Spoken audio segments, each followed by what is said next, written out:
ശബരിമല ഇടത്താവളത്തിൽ സംസ്ഥാന സർക്കാർ അഭിവാദ്യം അർപ്പിച്ചുള്ള ഫ്ലക്സിനെതിരെ ഹൈക്കോടതി അഭിവാദ്യ ഫ്ലക്സ് വെക്കാനുള്ള സ്ഥലമല്ല ക്ഷേത്രങ്ങളെന്ന് ഹൈക്കോടതി ദേവസ്വം ബെഞ്ച് പറഞ്ഞു.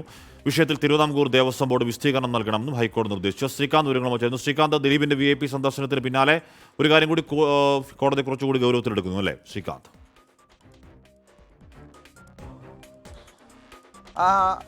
ഈ അടുത്ത കാലത്തായി ദേവസ്വം ബെഞ്ച്, ഹൈക്കോടതി ദേവസ്വം ബെഞ്ച് കുറച്ച് അധികം ആക്റ്റീവാണ് എന്ന് തോന്നുന്നു. കാരണം കർശനമായ ഇടപെടലുകൾ ഒട്ടുമിക്ക കേസുകളിലും ബെഞ്ചിന്റെ ഭാഗത്തു നിന്നും വരുന്നു എന്നുള്ളതാണ്.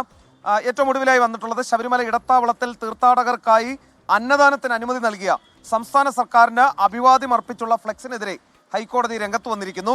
ആലപ്പുഴ തുറവൂർ മഹാദേവ ക്ഷേത്രത്തിൽ സർക്കാർ തീരുമാനത്തിന് അഭിവാദ്യം അർപ്പിച്ച് ക്ഷേത്രോപദേശക സമിതി സ്ഥാപിച്ച ഫ്ലെക്സിനെതിരെയാണ് കോടതി ആഞ്ഞടിച്ചത്.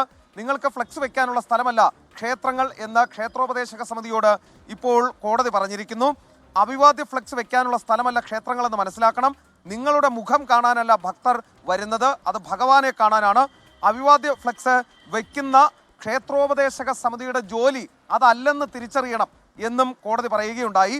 ഭക്തർ ക്ഷേത്രത്തിലേക്ക് നൽകുന്ന പണം ഉപയോഗിച്ചല്ലേ നിങ്ങൾ ഈ ഫ്ലെക്സ് അടിച്ചത്? അങ്ങനെയല്ല വേണ്ടത്. ഫ്ലെക്സ് ബോർഡുകൾ അടിക്കുന്നതിന് ചിലവാക്കുന്ന തുക കൂടി അന്നദാനത്തിന് ചിലവാക്കിക്കൂടെ എന്നും കോടതി ചോദിക്കുന്നു. അതായത് നല്ല നടപ്പ് ക്ഷേത്ര ഉപദേശക സമിതിക്ക് കോടതി ഉപദേശിച്ച് തന്നെ നൽകുകയാണ്. ഓക്കെ, എസ് ശ്രീകാന്താണ് ആ വിവരങ്ങൾ നൽകിയത്.